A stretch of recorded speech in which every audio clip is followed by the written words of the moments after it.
Sur Terre, il existe une chose qu'on sous-estime tous et qu'on n'estime jamais assez. Les parents.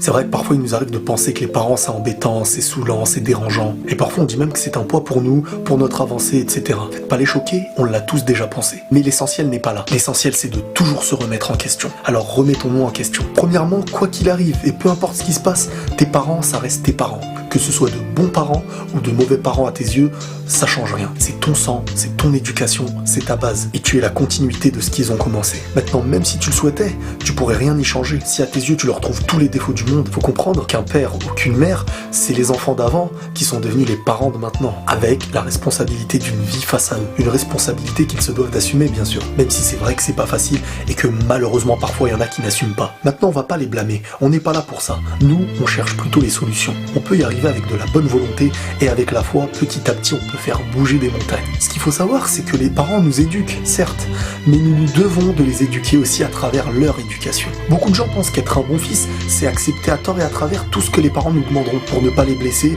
et les rendre fiers. Mais attention, je remets pas en cause le fait d'obéir à ses parents, c'est normal. Mais pour moi, le meilleur des fils, c'est pas celui qui obéit aveuglément, c'est celui qui a la sagesse de réfléchir avant d'agir. Celui qui prend la meilleure décision pour lui et pour ses parents. Et pour les autres aussi. Un exemple, des parents qui voudraient à tout prix que leur fils se marie avec une personne de la même origine, pour moi, c'est une grosse bêtise. Sauf si après c'est ton choix personnel et que tu le souhaites pour toi-même. Même si je pars d'un principe qui dit nul ne connaît le bonheur qui viendra frapper à ta porte demain. Mais ça reste ton choix. Maintenant, si c'est pas ton choix et que pour toi c'est la meilleure manière d'agir pour ne pas trahir tes parents, ne pas les déshonorer et toutes ces choses-là, tu as tout faux. Car peut-être qu'ils seront fiers de toi temporairement, mais sur la longueur, ils restent dans une bêtise. Et t'es un peu responsable aussi. Sur le présent, c'est vrai que parfois c'est un peu compliqué, mais laissez le temps faire et vous comprendrez. Si nous bougeons pas, les pauvres, c'est pas eux qui vont se corriger tout seuls. Nous devons changer les mauvaises habitudes et les mauvaises coutumes.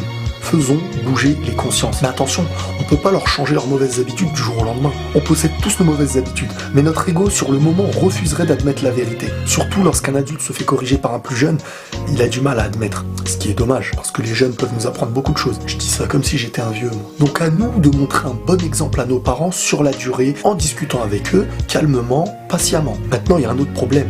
C'est ceux qui n'estiment même pas leurs propres parents. Ceux qui tirent une sale tronche à la maison et qui font souffrir leurs parents. Ceux qui préfèrent faire sourire leurs copines et faire pleurer leur mère. Ceux qui ont une belle situation, une belle voiture et qui laissent leur père sur la paille. Ceux qui oublient qu'ils étaient 9 mois dans le ventre de leur mère. Ceux qui font les bonhommes alors qu'ils oublient que c'est grâce au sacrifice de leurs parents qu'ils en sont arrivés là. Respectez-vous un peu. C'est pas trop tard. Essayez de les rendre heureux. Et peu importe leur attitude, faites en sorte que le mal ne vienne jamais de vous. Ne soyez pas un mur pour eux. Et même si c'est eux qui sont en tort, faites le nécessaire parce qu'aujourd'hui ils sont là. Mais demain, quand ils seront plus là, ne soyez pas de ceux qui regrettent. Car il n'y a rien de pire que le regret. Soyez reconnaissants de tout ce qu'ils ont fait pour vous. Et n'oubliez pas qu'un jour, peut-être à votre tour, vous aussi vous serez des parents. Et là, on verra les choses autrement. Et avant de terminer, je tiens à faire une grosse dédicace à tous ces papas et toutes ces mamans qui aujourd'hui assument leurs enfants et peu importe la situation. Une grosse dédicace pour vous et je vous kiffe. J'ai trop de respect pour vous. Voilà, et prenez soin de vous.